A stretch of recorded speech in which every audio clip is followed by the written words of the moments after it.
decir algo, Jorge? Sí, dale. Bueno, hemos tenido una charla excelente, nos hemos actualizado de un tema enormemente importante para el manejo de la medicina en general y de los médicos clínicos que están de guardia en particular y que tienen que recibir este tipo de pacientes. Nos hemos actualizado de un tema enormemente trascendente, como dijimos. Ha sido un mes muy interesante, hemos aprendido muchas cosas nuevas y como bien yo le decía al doctor Alfredo Thompson, vamos a terminar este módulo de neurología de una manera tan bien como la comenzamos, de una manera de lujo, con el doctor Oscar Gerjanik. Como yo les decía hoy al principio, el doctor Gerjanik es un referente no solamente argentino, sino mundial en enfermedad de Parkinson, así que para nosotros es un placer tenerlo otra vez en el podio para charlar con ustedes. Oscar.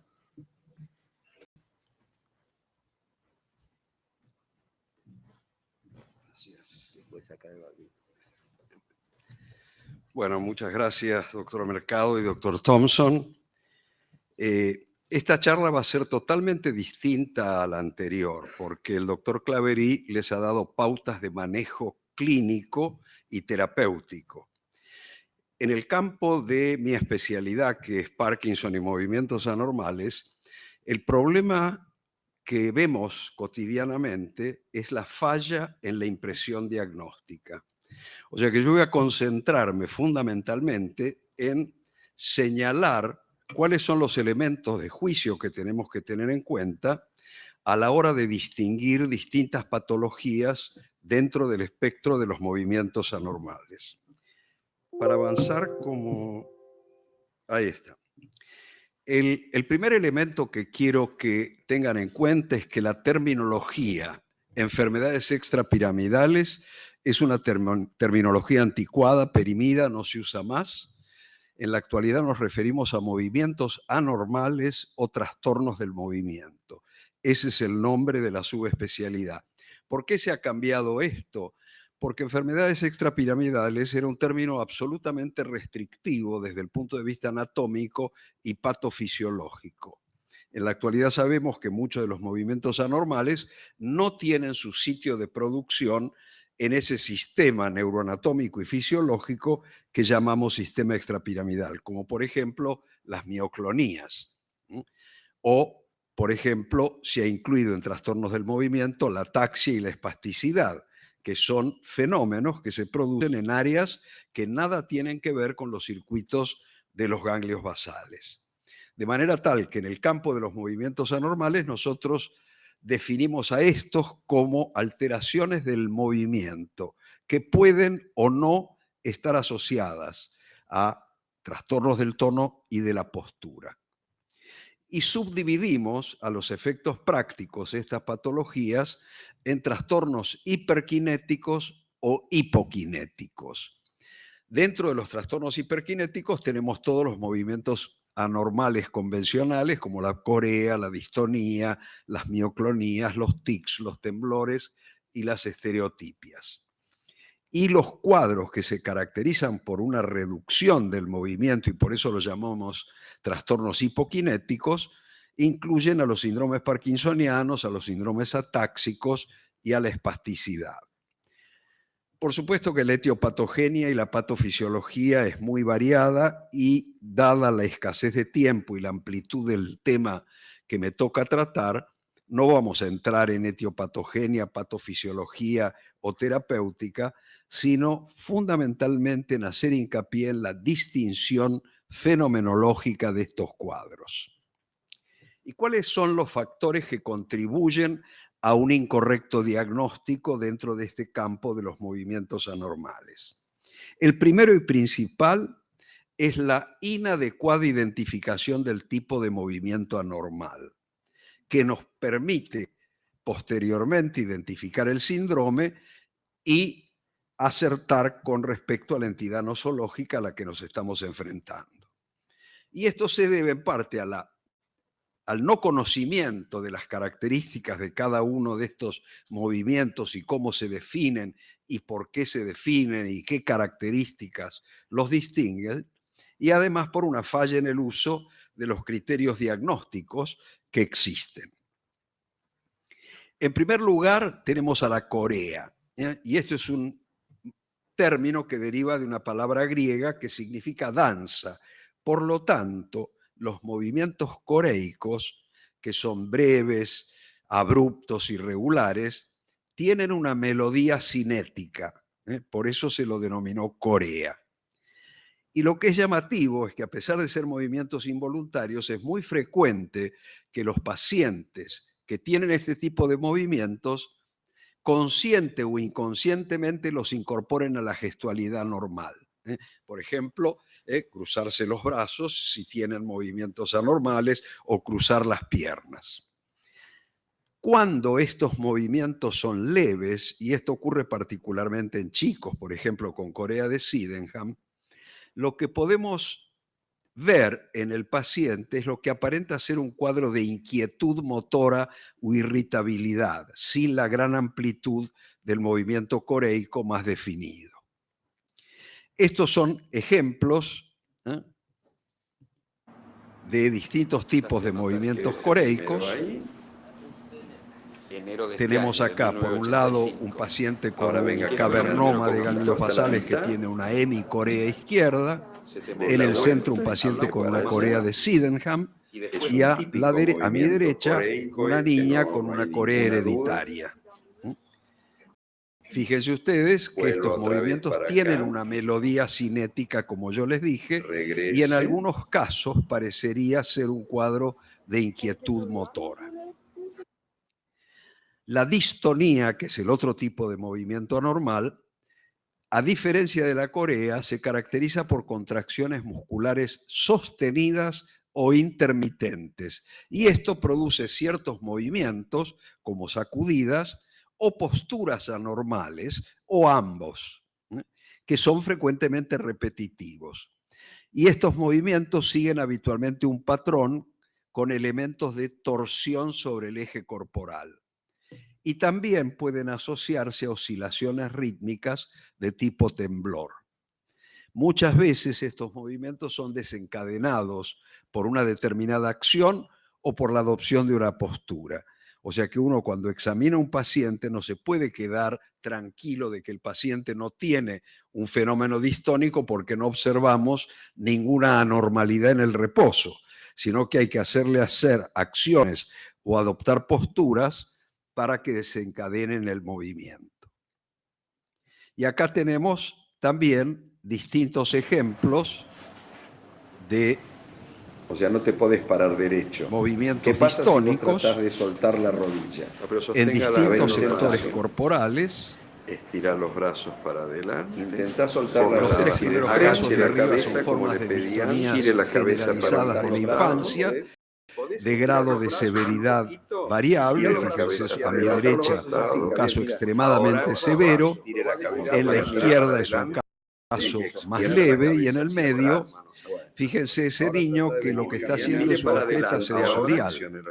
Está tocándose la rodilla para evitar un movimiento normal, que cuando le pedimos que camine, fíjense que aparece una contracción intermitente severa de la pierna que interfiere con la marcha.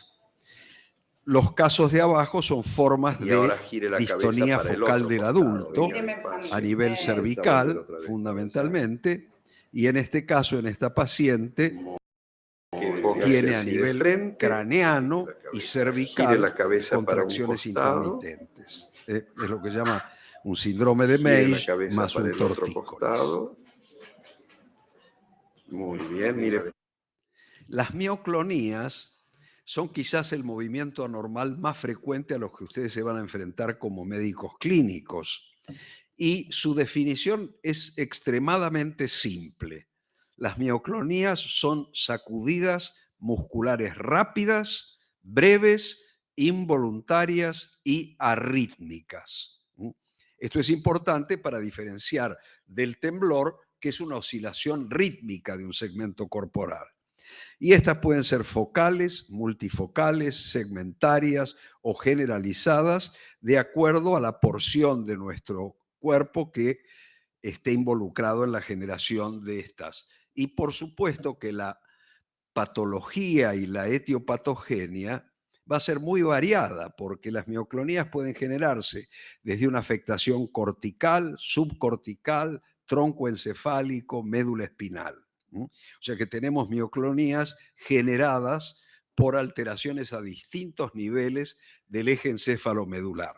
Las más comunes a las que se van a enfrentar ustedes son las mioclonías corticales y subcorticales que se ven en trastornos metabólicos, en pacientes renales, en pacientes con hepatopatías o en pacientes sometidos a tratamientos con inmunomoduladores.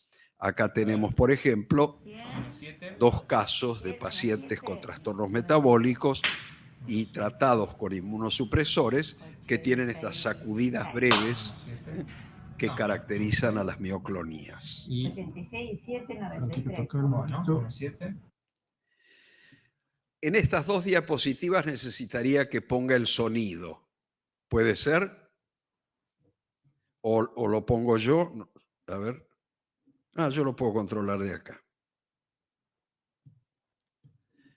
Estos 2 pacientes son portadores de tics o síndrome de Tourette, que no sé si podemos volver para atrás.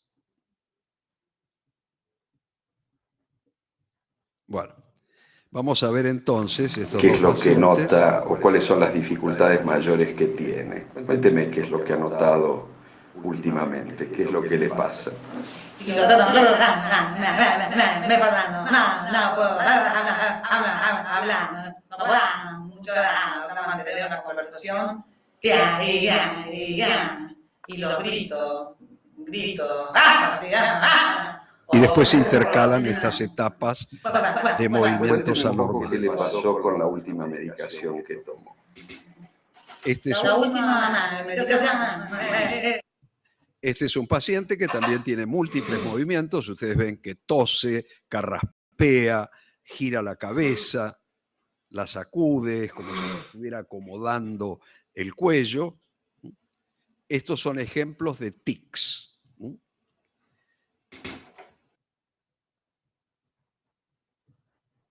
Y los tics son movimientos o sonidos breves que se asemejan a acciones voluntarias, pero que por aparecer súbitamente, sin regularidad, exageradamente en intensidad, ser repetitivos e inoportunos en el contexto social, los consideramos movimientos anormales. Pero una persona que se acomoda el cuello puede estar reproduciendo una acción normal en un individuo que tiene el cuello demasiado almidonado y le molesta y se acomoda el cuello. Ahora, si yo estoy todo el tiempo haciendo esto y esto interfiere con la interacción social, eso ya se torna en un movimiento extravagante, anormal, que categorizamos como tic.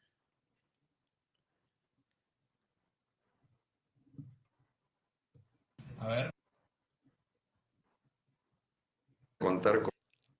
Vamos entonces a quizás uno de los movimientos anormales más comunes, que es el temblor. A ver si puedo pasar este. Contar como yo le El dije. sistema de pasar con la ruedita no es muy cómodo. Ahí está.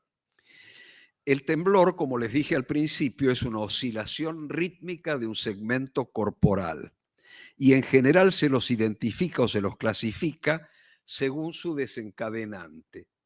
O un movimiento que aparece cuando el miembro está relajado, y lo llamamos temblor de reposo, o un temblor de acción que puede aparecer al adoptar una postura o al realizar un movimiento hacia un blanco determinado. Y también los clasificamos según la frecuencia. Hay temblores lentos a 2 a 3 Hz o 2 a 3 ciclos por minuto por segundo, que son temblores muy lentos que generalmente obedecen a alteraciones del cerebelo. mientras que los temblores de frecuencia intermedia de 4 a 7 ciclos por segundo son la característica frecuencia del temblor parkinsoniano, mientras que los de rápida frecuencia de 8 a 12 ciclos por segundo es lo característico de los temblores posturales o de intención del temblor esencial. Y acá tenemos ejemplos. Contar como yo le dije. El primero es un paciente con un temblor de reposo, temblor típico parkinsoniano. Este señor del ¿cuándo fue medio que le infiltraron con Con votos? 5 años con también. características Hace 5 muy años peculiares también. que se llama temblor rubral o temblor mesencefálico o temblor de Holmes, que es causado por una lesión a nivel de las conexiones cerebelosas y que van a ver las características que tiene ese temblor bastante violento. Y por último tenemos a esta señora que tiene un típico temblor esencial que se exterioriza al realizar el dibujo de la espiral de Arquímedes. No sé si se alcanza a distinguir, quizás hay demasiada luz, pero van a ver que tiene oscilaciones axiales, que es característico del temblor esencial. Y por último, las estereotipias. Las estereotipias son movimientos bastante peculiares, que son movimientos repetitivos sin propósito alguno, como agitar las manos, o restregarse las manos permanentemente, o frotarse partes del cuerpo en forma repetitiva. Y esto se ve en diversas patologías. Por ejemplo, este es un chico con un trastorno del espectro autista, que tiene una serie de movimientos extravagantes en la marcha,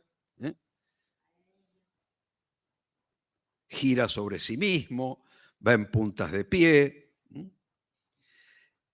El del medio es una señora que tiene un fenómeno relativamente infrecuente que se llama pies que queman, dedos que se mueven. Estas personas suelen tener una patología radicular en extremidades inferiores y desarrollan un movimiento estereotipado repetitivo, como en este caso, de los últimos dedos del pie. Y por último tenemos este señor con una estereotipia en el contexto de tratamiento por neurolépticos, donde se frota segmentos corporales, se frota las manos, se frota las piernas, etc. Esos son ejemplos de estereotipias. Y con respecto a la hipocinesia, recuerdan que dijimos que los movimientos anormales se subdividían en hipercinéticos e hipocinéticos. Lo que define a los movimientos hipocinéticos es esta lentitud o dificultad en la iniciación del movimiento. Y en general hay 3 elementos que debemos distinguir en esta lentitud. Como dije antes, la dificultad para iniciar el movimiento, la reducción progresiva de la amplitud del movimiento y la disminución de la velocidad y ritmicidad del movimiento. O sea que hay que hacerle ejecutar una acción repetitiva para poder ver todos estos elementos: la dificultad en iniciar el movimiento, la reducción progresiva de la amplitud, la disminución de la velocidad y de la ritmicidad. Y acá ven, este es un paciente al levantando la pierna. Se lo ha deprivado de la medicación de la levodopa y vemos, fíjense, cuando se le pide que golpee el piso, la dificultad que tiene en iniciar el movimiento, la reducción de amplitud y la reducción progresiva de la velocidad. Fíjense la marcha lenta, a pasos cortos, arrastrados.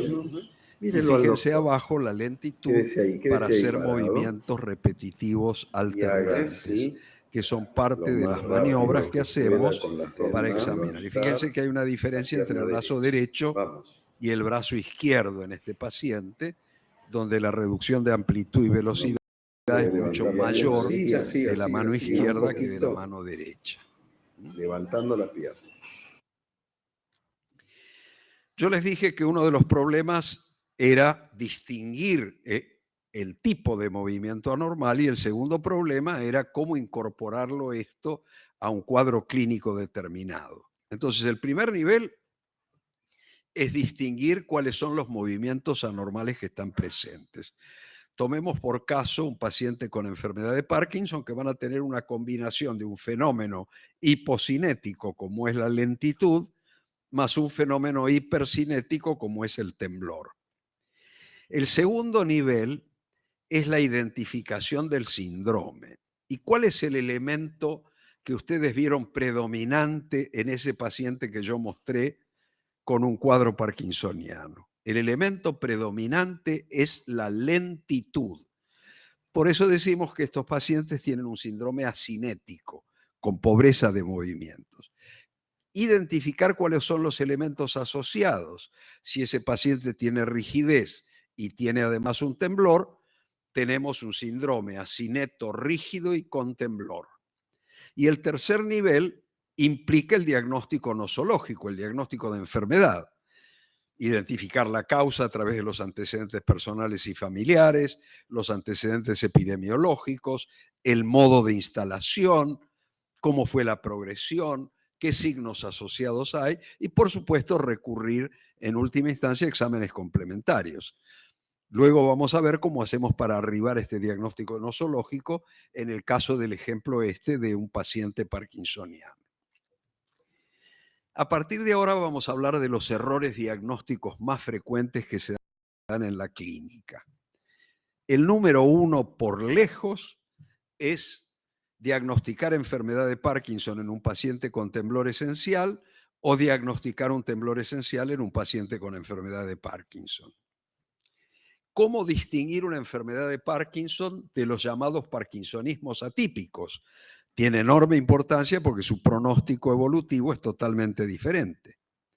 ¿Cómo distinguir una enfermedad de Parkinson de un parkinsonismo medicamentoso, que es tan común con el uso corriente de fármacos bloqueantes dopaminérgicos en la clínica?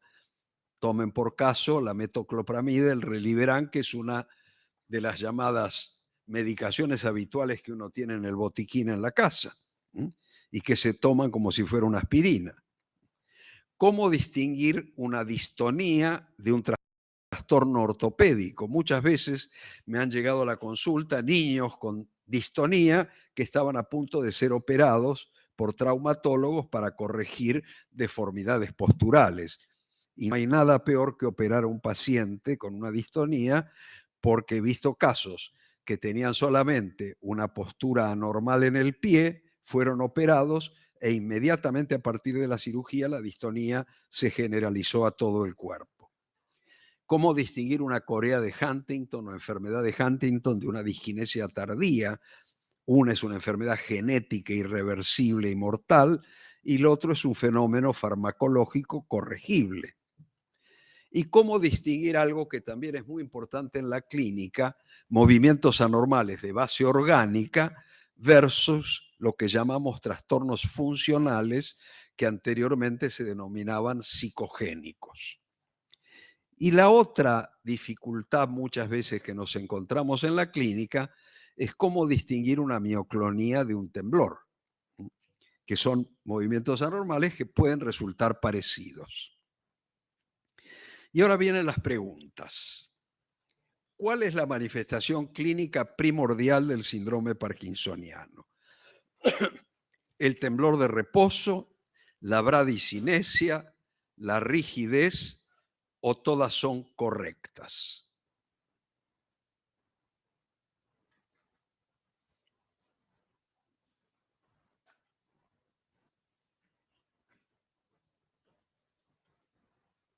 Ustedes me avisan cuando... ¿Cómo? Está bien, perfecto. Sí, lo tenía acá abajo a la derecha, no lo había visto.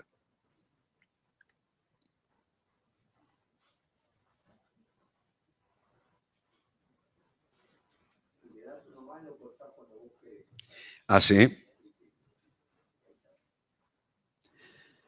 Bueno, 73% dice que todas son correctas. No. La manifestación clínica primordial del síndrome parkinsoniano, y lo acabo de decir, es la bradicinesia. La lentitud es lo que define al síndrome parkinsoniano. Porque hay síndromes parkinsonianos que tienen bradicinesia y temblor y no tienen rigidez, y síndromes parkinsonianos que tienen bradicinesia y rigidez y no tienen temblor. Pero ustedes no pueden diagnosticar un síndrome parkinsoniano si no existe la bradicinesia. ¿Está claro? Esa es la respuesta correcta. Vayamos al temblor esencial. ¿Cuál es la aseveración correcta respecto al temblor esencial? Un temblor de reposo unilateral, un temblor de reposo y temblor de acción, un temblor postural de cualquier segmento corporal o un temblor aislado de acción bilateral de miembros superiores con o sin temblor cefálico o de la voz.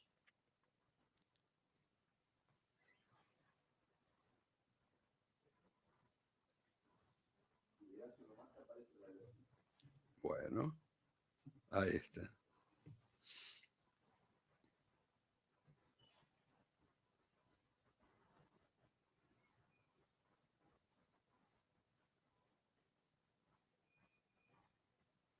Estábamos más o menos en 61 respuestas, ¿no es cierto? Oh, ahora hay más.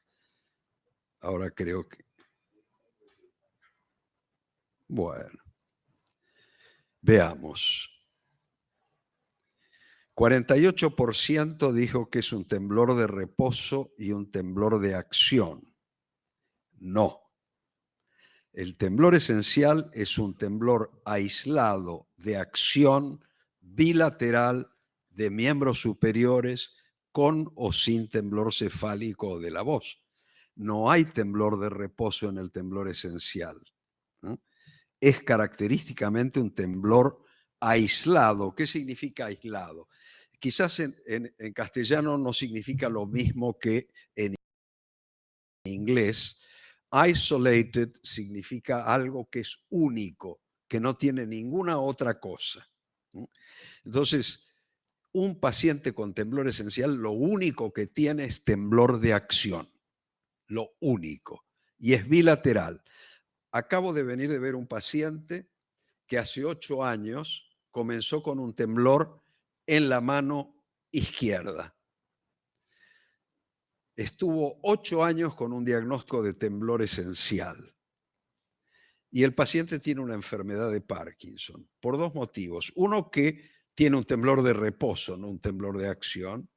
Y segundo, que el temblor esencial es un temblor bilateral de extremidades superiores.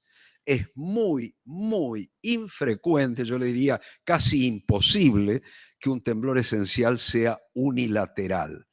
Esta es la definición de la Sociedad Internacional de Movimientos Anormales. Temblor aislado de acción bilateral de miembros superiores, que puede tener o no temblor cefálico o temblor de voz. Para resumir, el temblor esencial es una entidad monosintomática. Lo único que tiene es temblor. El temblor de acción, ya sea en postura o en intención, es la única manifestación clínica. Tiene temblor bilateral de extremidades superiores. Puede tener temblor cefálico y de voz, que es altamente distintivo de esta entidad. Erróneamente se puede interpretar la presencia de rueda dentada cuando examinan el tono postural, porque como el paciente tiembla, ustedes sienten oscilaciones. Entonces, interpretan erróneamente eso como rigidez. Tienen frecuentemente respuesta al alcohol y tienen macrografía. Macrografía significa que escriben grande. ¿Por qué? Porque una de las formas de compensar el temblor es dibujar las letras. Mientras que en la enfermedad de Parkinson, lo que se define es la bradicinesia y nunca es monosintomática. Puede haber temblor y es de reposo. En la mayoría de los casos el síntoma es asimétrico, unilateral. No tienen temblor de cabeza, tienen temblor mentoniano o bucal. No tienen temblor de voz, no responde al alcohol y, a diferencia de temblor esencial, tienen micrografía, escriben chiquitito, porque lo que altera la escritura en la enfermedad de Parkinson es la bradicinesia, no necesariamente el temblor. Y acá tenemos ejemplos. Toda la fila de abajo son pacientes con temblor esencial.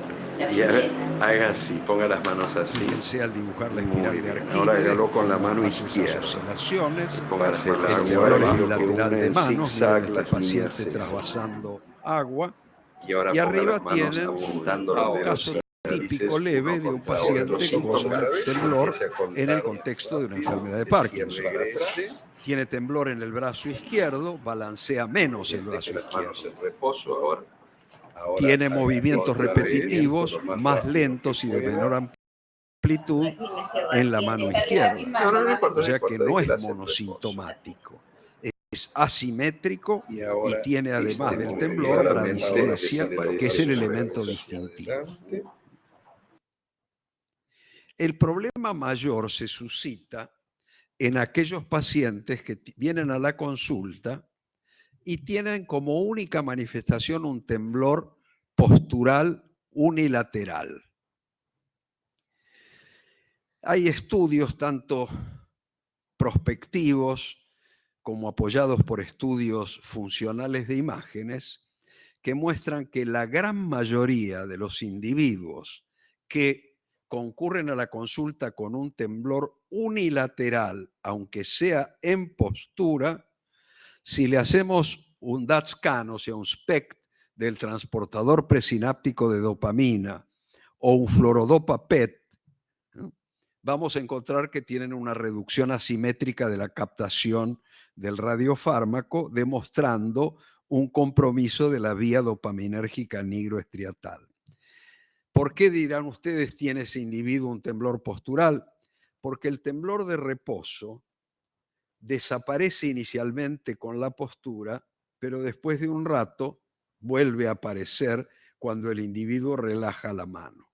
Entonces nosotros erróneamente creemos que tiene un temblor postural primario, cuando en realidad tiene un temblor de reposo en postura. Y además el elemento que los debe guiar es la frecuencia de este temblor unilateral, que es de 4 a 7 Hz, y además que es unilateral. Y yo ya les dije que los temblores esenciales son bilaterales. A veces, si no disponemos de un SPECT o de un PET, el tiempo nos va a confirmar la presunción diagnóstica.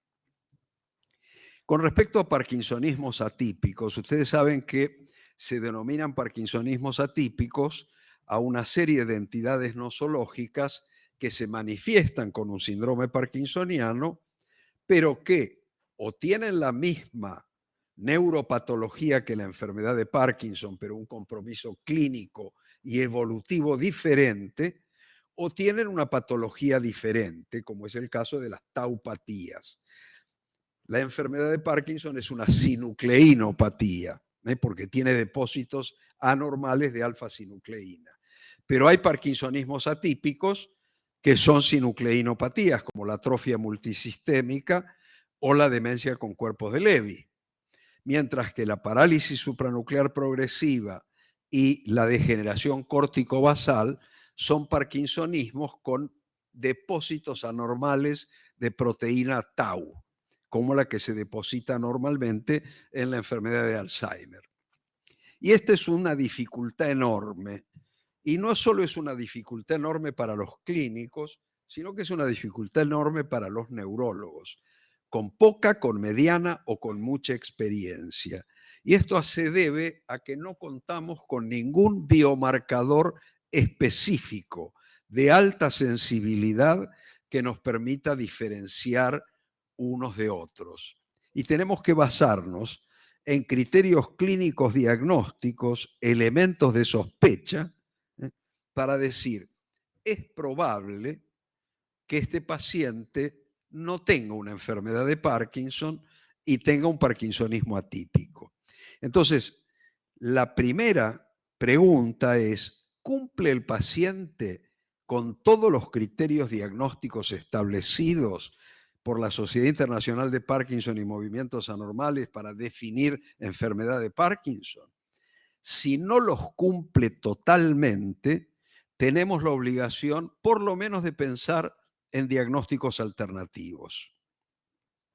Fíjense los criterios diagnósticos que se publicaron en el año 2015. Para determinar que es una enfermedad de Parkinson no tiene que haber criterios de exclusión. No tiene que haber señales de alarma o banderas rojas. Tiene que tener por lo menos 2 criterios de apoyo. Y probable no criterios de exclusión hasta 2 banderas rojas, pero compensadas por la presencia de criterios de apoyo. ¿Y cuáles son los criterios de exclusión? ¿Cuáles son las banderas rojas? ¿Y cuáles son los elementos de apoyo? Primero, dijimos que la presencia de parkinsonismo se define por la bradicinesia y puede estar asociada a temblor y o rigidez o las 3 cosas. Si hay signos cerebelosos es un criterio de exclusión. Si hay parálisis supranuclear de la mirada vertical hacia abajo es un criterio de exclusión. Si hay trastornos conductuales compatibles con una demencia frontotemporal, como desinhibición, etcétera, es un criterio de exclusión. Si hay ausencia de respuesta a la levodopa, es un criterio de exclusión. Si tiene antecedentes de uso de bloqueantes dopaminérgicos, es un criterio de exclusión relativo. Y por supuesto, si tiene un DAT-scan normal, eso es un criterio de exclusión. ¿Cuáles son las banderas rojas o señales de alarma? Si hay rápida progresión a máxima severidad o si hay ausencia de progresión, porque estaríamos ante una encefalopatía estática, mientras que la enfermedad de Parkinson es un proceso neurodegenerativo progresivo. Que tenga una disfunción vulvar temprana, afectación deglutoria, afectación fonatoria temprana, que tenga hambre de aire, inspiraciones profundas, que hablan de una disfunción del centro respiratorio a nivel del tronco encefálico, o que tengan estridor laríngeo nocturno durante el sueño, que tengan caídas frecuentes precoces, que tengan antecolis desproporcionado y que tengan ausencia de síntomas no motores o que el cuadro sea absolutamente bilateral y simétrico. ¿Y cuáles son los criterios de apoyo? Respuesta a la levodopa, temblor de reposo, antecedentes de pérdida del olfato, actuación física de los sueños o trastorno del sueño REM, y si podemos hacer un estudio de centellografía cardíaca con MIBG, la demostración de una denervación cardíaca simpática es bastante sugestivo de una enfermedad de Parkinson. Otro de los pacientes que vi hoy, y es el mismo paciente que le habían diagnosticado un temblor esencial. En el examen tiene un temblor de reposo unilateral en el lado izquierdo, disminución de balanceo, lentitud y rigidez, o sea que tiene un síndrome parkinsoniano. Pero hay 3 cosas que me llamaron la atención. Uno, que tiene un antecolis desproporcionado, o sea, en lugar de tener una curvatura de todo el tronco, es como que la cabeza la tiene hacia adelante. Segundo, que me relató que tiene urgencia miccional. Ustedes dirán, bueno, puede ser un prostático, pero ojo que la urgencia miccional puede ser el primer signo de disfunción autonómica. Y además me relató que tuvo un episodio de vaído. O sea, tuvo una sensación como de lipotimia. Esas cosas son banderas rojas. Y hay que tenerlas en cuenta porque lo que nos parece que es una enfermedad de Parkinson hoy puede ser que con el curso de la evolución termine siendo otra cosa. Y vamos a las respuestas. Señale la respuesta correcta respecto a enfermedad de Parkinson. La enfermedad de Parkinson es una enfermedad exclusivamente ligada al envejecimiento, la presencia de actuación física de los sueños o trastorno del sueño REM predice con certeza el futuro desarrollo de una enfermedad de Parkinson, y la ausencia de temblor de reposo descarta una enfermedad de Parkinson, y la opción D es ninguna es correcta.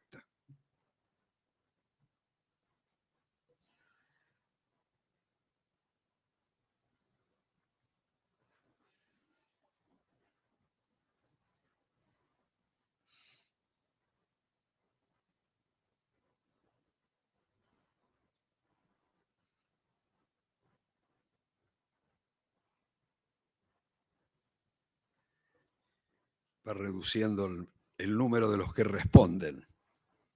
Muy bien, esta vez sí estuvieron bien. Ninguna es correcta.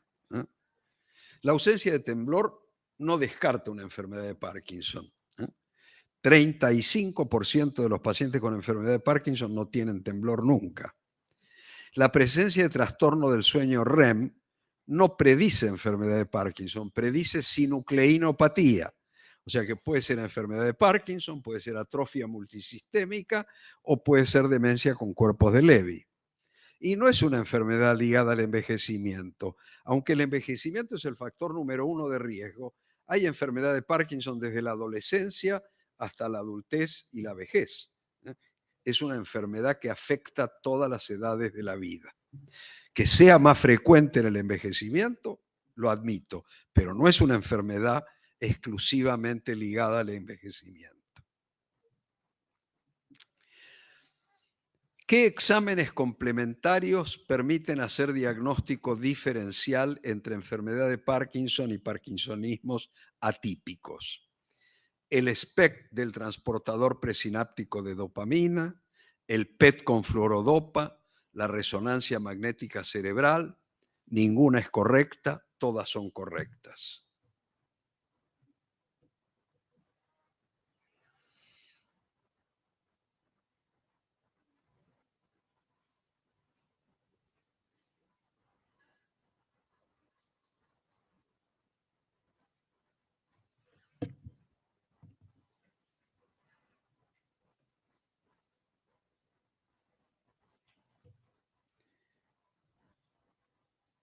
Muy bien.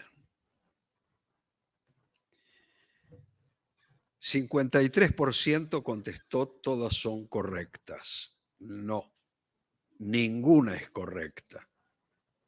Y vamos a analizar por qué. Y además yo lo mencioné. El SPECT del transportador presináptico de dopamina y el PET con fluorodopa lo que diagnostican es déficit dopaminérgico de la vía nigroestriatal.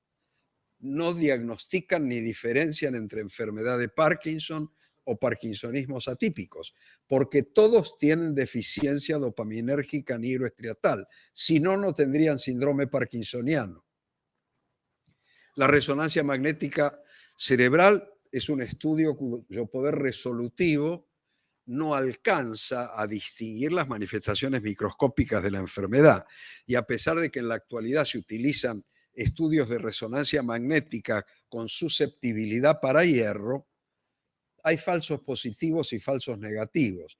En lo que se busca es lo que se llama la presencia del nigrosoma 1. Entonces, ninguno de estos estudios nos permite hacer un diagnóstico diferencial. Fíjense que casi el 50% de nuestros diagnósticos son erróneos en los primeros 5 años de evolución de la enfermedad. Es así que este paciente que vi hoy a la tarde, que tenía todo como para pensar en una enfermedad de Parkinson, pero que tenía unas banderas rojas, yo tengo que observarlo cuidadosamente durante los siguientes 5 años para ver si no cambia su semiología y empiezan a aparecer elementos que me hagan sospechar alguna de las entidades clínicas que denominamos parkinsonismos atípicos. Si hay banderas rojas como las que yo les mencioné recién, vaídos, inspiraciones profundas, urgencia miccional, disfunción sexual eréctil, antecediendo los signos neurológicos, debemos sospechar en una atrofia multisistémica. Sobre todo si no tiene temblor, porque es muy raro el temblor en los pacientes con atrofia multisistémica, en general lo que vemos es mioclonías, que son erróneamente diagnosticadas como temblor. La presencia de sutiles elementos de compromiso cerebeloso, como que tengan una inestabilidad precoz. Por eso es muy importante hacerle una prueba de marcha en tándem. Saben qué es la marcha en tándem, hacer caminar con un paso delante del otro, lo que se llama pan y queso, ¿no? O tener disartria precoz, una voz de tipo escandida, o que tengan signos piramidales que no se puedan explicar por patología cerebrovascular preexistente, que tengan mioclonías y que tengan una pobre o mediocre respuesta a la levodopa. Y esto es relativo porque yo he visto pacientes que los primeros 2 años tenían una respuesta espectacular a la levodopa y después terminan siendo una atrofia multisistémica y perdiendo la efectividad. Fíjense, acá tenemos 2 casos Cuidado. donde ven, Cuidado, uno, otra vez. en el primero, la inestabilidad en la marcha. Gire y póngase de ¿Qué le llama la frente. atención? A ver, quiero que dé la vuelta y que venga caminando. Y ahora gire y póngase de También la espaldas. presencia de mioclonías reflejas. De Ven espaldas que a mí. cuando le hace movimientos de estiramiento, el paciente hace sacudidas. Y en la extrema Ahí. derecha tenemos a la paciente con ese antecolis desproporcionado muy significativo. Cuando vean esto, debe llamarles la atención. Me pasó recientemente, hace un par de semanas, una paciente que venía diagnosticada desde hace varios años con una ataxia espinocerebelosa. O sea, tenía un síndrome cerebeloso. Le habían hecho estudios genéticos para las diferentes ataxias espinocerebelosas, pero había una cosa que llamaba la atención, que la paciente tenía un antecolis desproporcionado. Le hicimos un SPECT para el transportador presináptico de dopamina y tenía un déficit de la vía dopaminérgica neuroestriatal, o sea que probablemente esta paciente tenga una atrofia multisistémica que comenzó como un síndrome cerebeloso. En la atrofia multisistémica, la enfermedad puede comenzar como un síndrome parkinsoniano o como un síndrome cerebeloso. En Occidente, la mayor parte de los casos comienzan con un síndrome parkinsoniano. En el Asia, y particularmente en Japón, es mucho más común que la atrofia multisistémica empiece con un síndrome cerebeloso. Pero eso no significa que acá no haya casos que no puedan comenzar de esa manera. Cuando pensamos en otro parkinsonismo atípico como la PSP o parálisis supranuclear progresiva, generalmente son pacientes que lo primero que dicen que les pasa es que se caen frecuentemente. Cuando ustedes examinan el tono postural van a ver que tiene mayor rigidez en cuello que en las extremidades. Generalmente no tienen temblor. Y esto lo digo con cautela porque hay un pequeño porcentaje que se llama el fenotipo parkinsoniano de la PSP, que no solo tiene temblor de reposo, sino que responde a la levodopa. O sea que es un verdadero brete en el que nos meten estos cuadros y por eso la regla de los 5 años. Tienen generalmente fenómenos distónicos faciales, o sea, tienen el entreceño fruncido o el frontal arrugado, tienen disartria precoz, tienen limitación en la mirada vertical hacia abajo y generalmente tienen signos de compromiso frontal, como apatía o desinhibición, reflejo de prensión palmar, reflejo de hociqueo, etc. Pero lo que llama la atención en estos pacientes venga siempre caminando. Carmen, es que parecen venga caminando. robots Quiero que sin caminan mover en la bloque. cabeza, Miren dirija esta la paciente. mirada hacia arriba. Es totalmente diferente a la marcha de una enfermedad Muy de Parkinson. bien. Ahí Porque de la vuelta, uno que tiene un dirija la aumento de la mirada base de hacia abajo. sustentación. Mientras que el paciente parkinsoniano que ustedes vieron camina Muy con bien. pasitos chiquitos. Sin mover y la juntos. cabeza, dirija la mirada hacia la izquierda. Y esta paciente se mueve como un bloque. Y ahora dirija la mirada hacia la derecha. Ese aumento de la Muy base bien. de sustentación, además tiene este fenómeno que se llama dubitación de giro precoz. Se queda pegada cuando piensa que tiene que girar. Y fíjense que la mirada no parece seguir la direccionalidad de su desplazamiento. Y si la examinamos más en detalle, Acá se le pide a la paciente que mire Quiero que sin hacia mover la abajo y cabeza hacia dirija arriba, la mirada y hacia van a ver arriba. que tiene la mirada casi congelada. Muy Que bien. no solo no Sin puede mover mirar la para cabeza, arriba, sino dirija que la tampoco mirada puede hacia mirar abajo. hacia abajo. ¿Mm? Muy bien. Eso es una parálisis Sin mover la supranuclear cabeza, progresiva. dirija la mirada. Y el tercer tipo de parkinsonismo atípico lo llamamos síndrome córtico-basal y no degeneración córtico-basal por una razón muy particular. Y acá yo no voy a pretender que ustedes como clínicos diagnostiquen estas patologías porque son muy infrecuentes, pero se lo llama síndrome córtico-basal porque curiosamente las manifestaciones que caracterizan a la enfermedad llamada degeneración córtico-basal se puede ver en patología cerebrovascular, se puede ver en la enfermedad de Alzheimer, se puede ver en la demencia frontotemporal y se puede ver en la parálisis supranuclear progresiva. O sea que es un fenotipo que puede verse en múltiples patologías, pero el fenotipo característico es la falla en la utilización de un miembro. Empiezan a decir que no saben o no pueden o no les sale cómo manejar ese miembro, que adopta una postura anormal, generalmente de tipo distónico o en levitación, que tiene sacudidas mioclónicas y que en algunos casos, cuando ustedes exploran la sensibilidad cortical, tiene una agnosia, no reconoce objetos con la mano. Y muchas veces asocian lo que se llama el síndrome de la mano ajena, donde una mano interfiere con la acción de la otra mano. Y sobre todo en aquellos que tienen afectación del hemisferio izquierdo, porque esta es una enfermedad degenerativa asimétrica córtico-subcortical, por eso se llama córtico-basal, pueden tener trastornos del lenguaje, ecolalia, palilalia, afasia. Fíjense ustedes, acá tenemos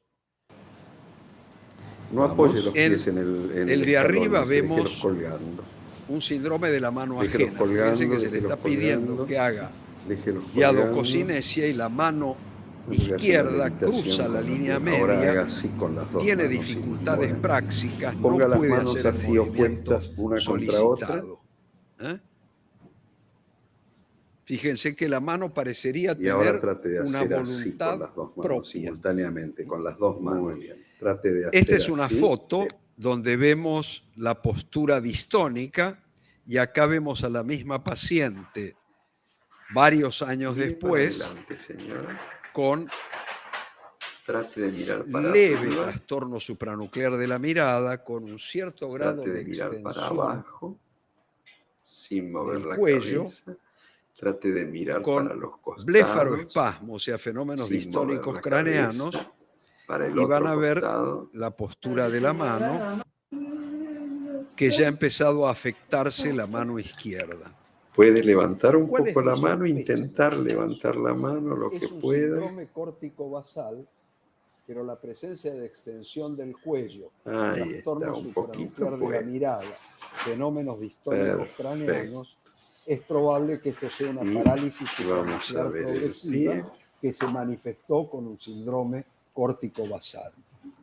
Lo mismo este Eleva un paciente, poquito el pie. fíjense ustedes la característica postura de levitación de la mano. Y también la marcha robótica con los ojos fijos que no siguen. O sea que probablemente este paciente también sea un síndrome córtico-basal en el contexto de una parálisis supranuclear progresiva. Señale la respuesta correcta respecto a parkinsonismo medicamentoso. El parkinsonismo medicamentoso se manifiesta por compromiso bilateral, a diferencia de la enfermedad de Parkinson.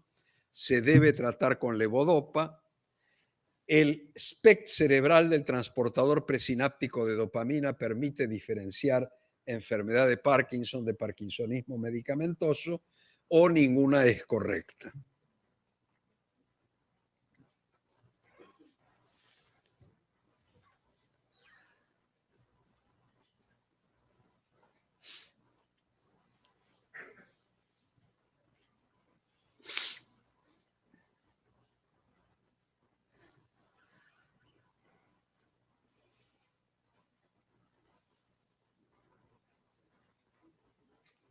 Estamos bastante bien porque tenemos poca atrición, ¿eh? Poca atrición, mucha gente se ha quedado. Bueno, no, esa no es la respuesta correcta. La respuesta correcta es que el SPECT cerebral del transportador presináptico de dopamina permite diferenciar enfermedad de Parkinson de parkinsonismo medicamentoso. Recuerden que yo les dije que lo que no permitía el SPECT es diferenciar parkinsonismo atípico de enfermedad de Parkinson. Estamos hablando de enfermedades degenerativas que afectan la vía neuroestriada dopaminérgica. El parkinsonismo medicamentoso no es una enfermedad degenerativa. Se produce por bloqueo posináptico de los receptores dopaminérgicos. Por ende, la vía dopaminérgica está intacta. Por consiguiente, el SPECT es normal. ¿Eh?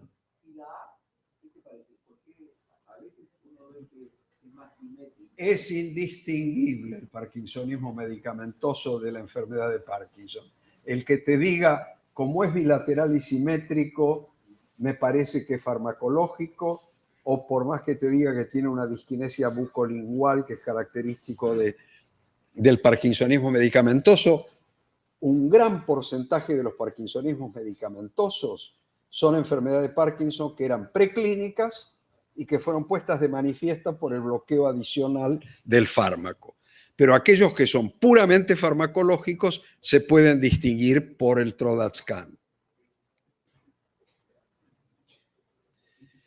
Entonces, como dije recién, es imposible distinguir una enfermedad de Parkinson idiopático de un parkinsonismo inducido por fármacos.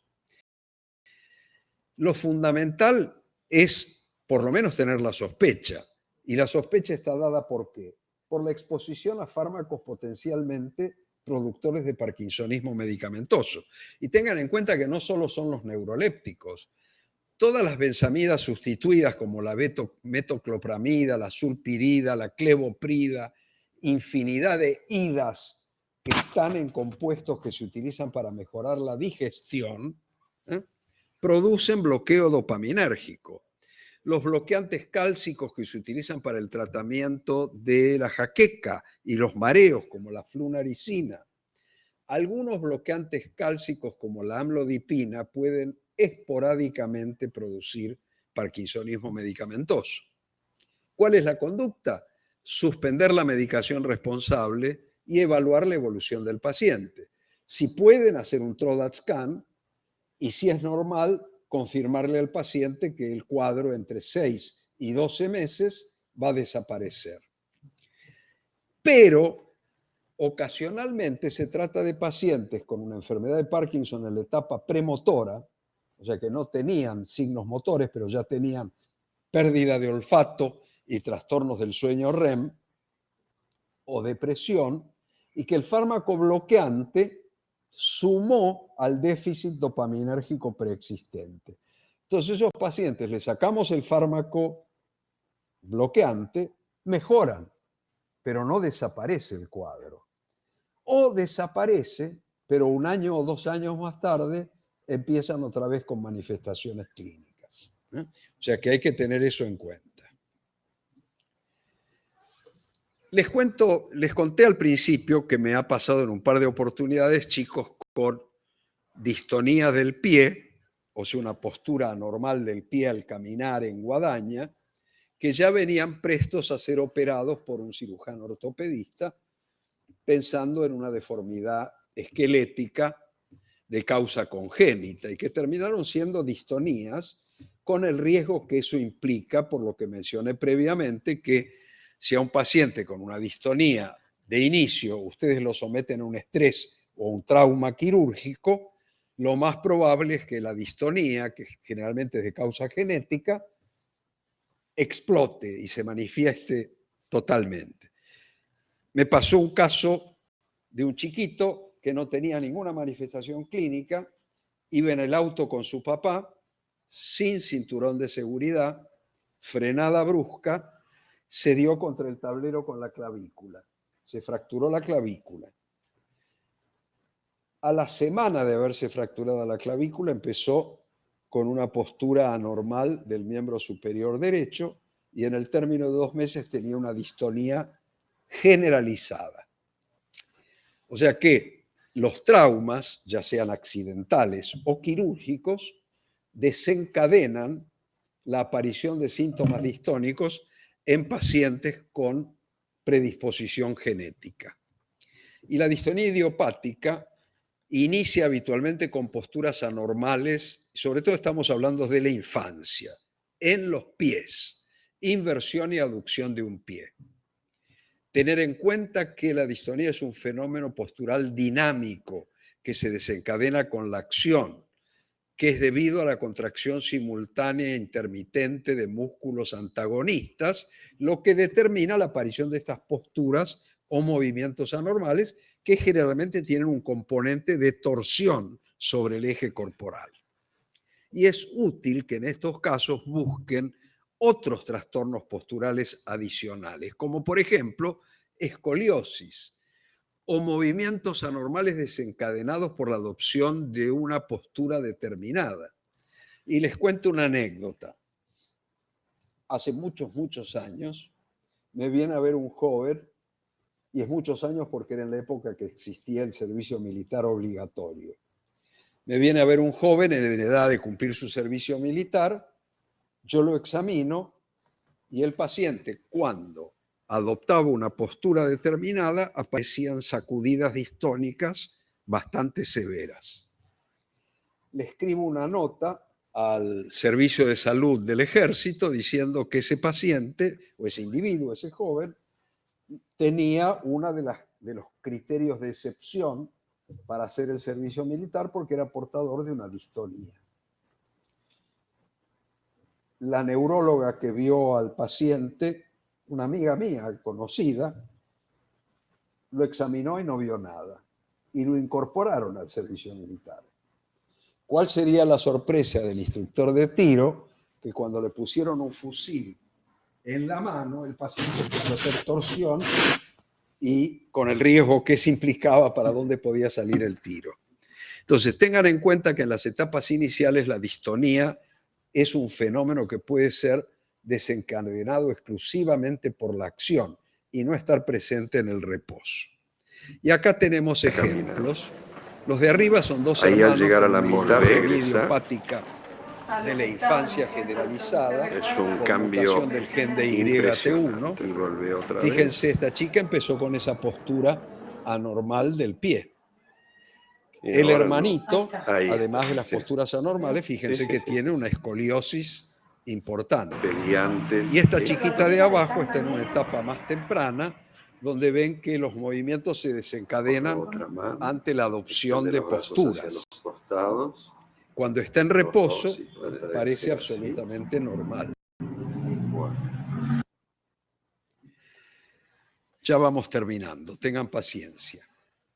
Señale la respuesta incorrecta respecto a enfermedad de Huntington.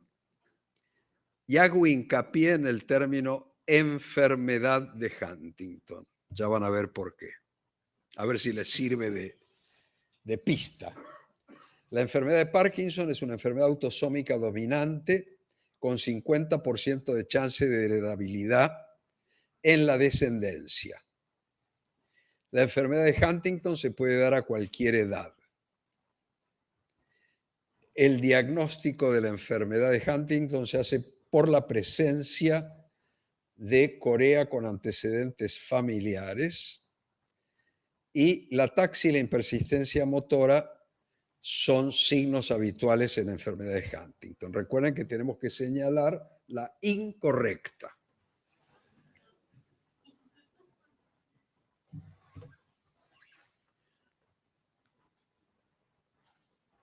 Vamos a ver si en esta tienen un poco más de suerte.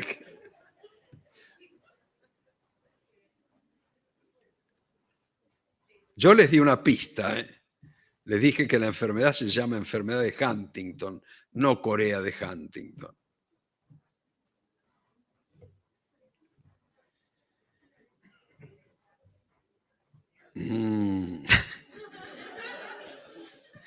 Bueno, Bastante bien, bastante bien. 35% dio la respuesta correcta. El diagnóstico de enfermedad de Huntington no se hace por la presencia de corea con antecedentes familiares, porque hay enfermedad de Huntington sin corea. Hay enfermedad de Huntington en la infancia que se manifiesta con distonía, epilepsia mioclónica o síndrome parkinsoniano. Hay enfermedad de Huntington en edades avanzadas que se manifiesta solo con demencia, sin corea. En cambio, sí es correcto que en un 50% de chance de heredabilidad en la descendencia, sí que se puede dar a cualquier edad y sí que hay otros signos aparte de la corea. La ataxia, la impersistencia motora son signos habituales en enfermedad de Huntington, por eso no se la llama corea de Huntington. El término corea de Huntington se ha desterrado. Y a veces el comienzo es psiquiátrico y eso hace que se confunda con disquinesia tardía. Muchos pacientes, como comienzan con síntomas psiquiátricos y tienen enfermedad de Huntington, le dan neurolépticos. Y cuando ven que aparecen movimientos involuntarios, dicen, es una disquinesia tardía por los neurolépticos. Pero la enfermedad de Huntington es una enfermedad multisistémica. Tiene incoordinación motora, ataxia, trastornos oculomotores, déficit de iniciación sacádica, disartria, dificultad en la protrusión lingual, reflejos osteotendinosos colgados. Y el movimiento coreico tiene un patrón diferente con una melodía cinética y elementos posturales característicos que no se dan en la disquinesia tardía, donde el patrón de movimiento es más estereotipado, repetitivo, y hay ausencia de otros trastornos motores, a excepción quizás de parkinsonismo por el bloqueo dopaminérgico.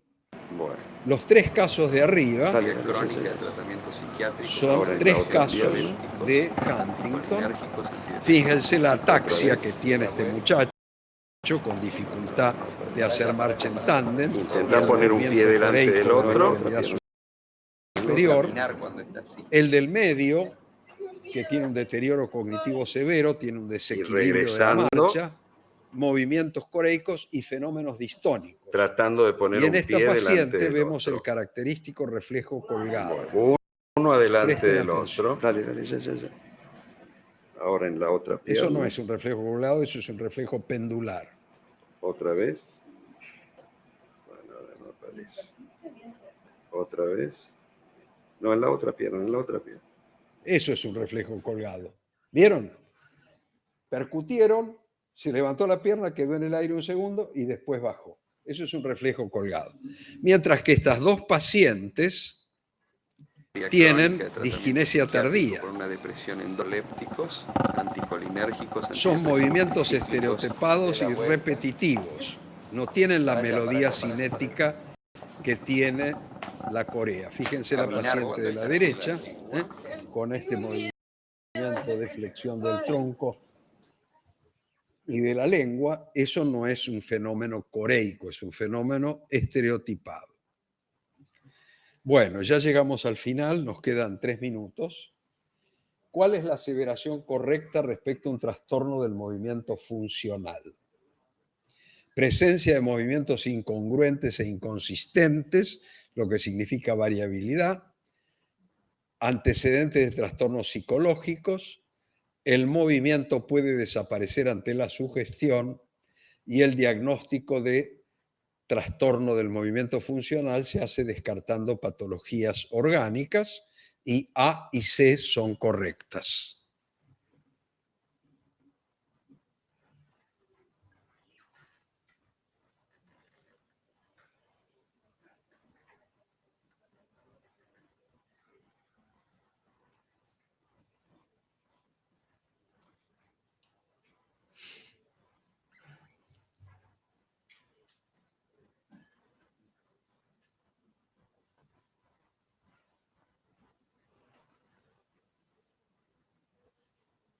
Bueno, casi nada de atrición, ¿eh? Estamos muy bien.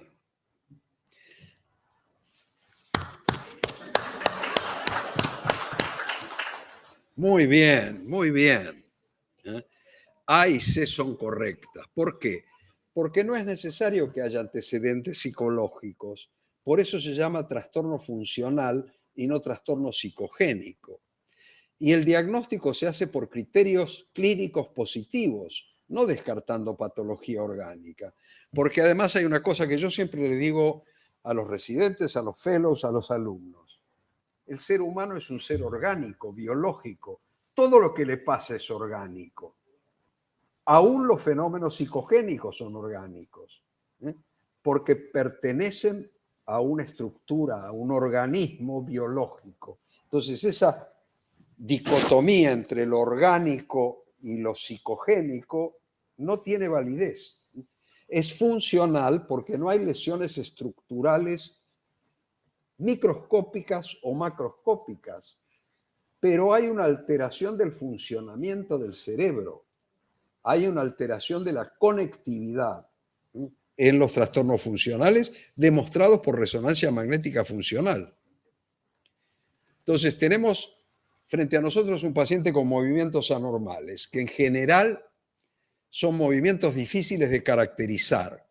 Suelen ser complejos, ampulosos, altamente incapacitantes, a veces discordante con la severidad del fenómeno objetivo. Y a veces nos resulta difícil aplicar criterios metodológicos establecidos como los que mencionamos para las distintas patologías. Y los datos históricos, epidemiológicos y estudios complementarios no nos permiten establecer con certeza la naturaleza u origen de los mismos. Por un lado, no existen métodos diagnósticos que avalen con total certidumbre la naturaleza funcional. Y discúlpenme porque esa diapositiva debe haber sido vieja y no está corregida. Pero la aplicación de ciertas reglas fenomenológicas básicas nos van a permitir establecer un diagnóstico positivo o una sospecha de diagnóstico positivo. Por un lado, los movimientos son incongruentes o extravagantes y no tienen relación con patrones de movimientos conocidos. Son inconsistentes, o sea que varían, y tienen sugestibilidad y distractibilidad, que eso es un fenómeno muy característico. La mayoría de los trastornos funcionales motores son temblores, que se asocian a trastornos de la marcha y a lo que se llama lentitud deliberada. Los pacientes hacen las cosas lentamente o tienen una debilidad por escape. Uno le está tomando la fuerza y de repente cede el miembro, cosa que no ocurre cuando un individuo con una paresia o con cualquier otro trastorno deficitario motor, uno hace fuerza y va declinando, pero nunca hace. Entonces, vamos a ver más intenso. Varios ejemplos. La primera es una señora que, fíjense ustedes, presten atención, tiene un temblequeo corporal. Venga, camine. Van a ver cuando camina en forma rara, extravagante, para allá, le tiembla la panza, de repente tiene un temblor, de repente desaparece, primero en una mano, después en la otra. Ahí. Renguea, Quédese parada ahí. Ahora le tiembla Levante el tronco. los brazos y cierre los ojos. Y cuando nosotros le hacemos maniobras de distracción, fíjense que el temblor del tronco casi desaparece. Justamente que si fuera un desequilibrio, al extender los brazos, mucho más desequilibrio se produce. Sin embargo, acá es paradójico. Cuando le hacemos movimientos, desaparecen todos los síntomas. Eso se llama, lo primero, incongruencia, lo segundo, inconsistencia. Esto es un ejemplo de sugestibilidad. Fíjense que le aplicamos el diapasón y le aparece este temblequeo bilateral. Y acá tenemos la sugestibilidad opuesta. Tenemos un temblor raro y le aplicamos un diapasón y le decimos que el diapasón le va a corregir el temblor.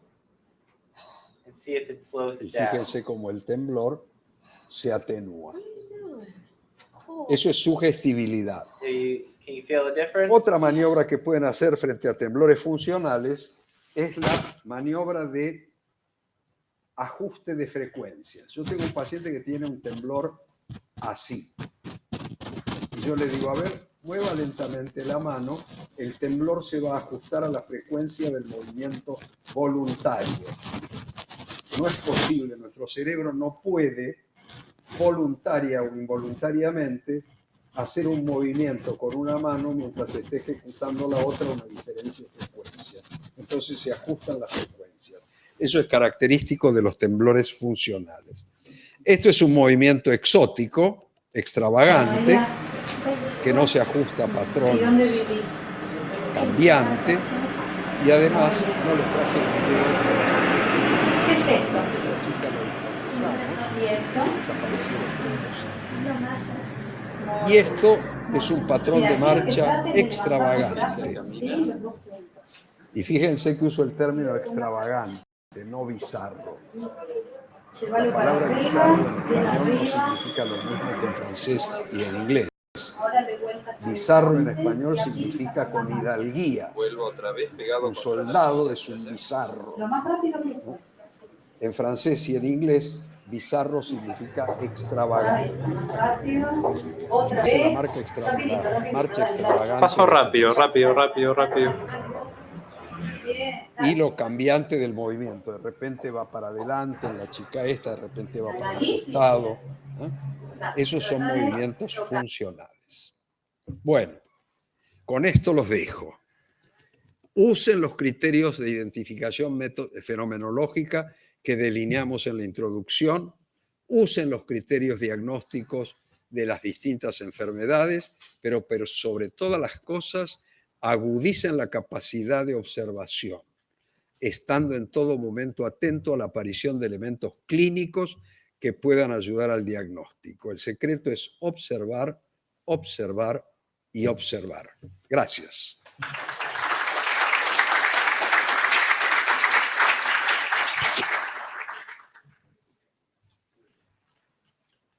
Bueno, nos hemos pasado, así que los dejamos en libertad, ¿no es cierto?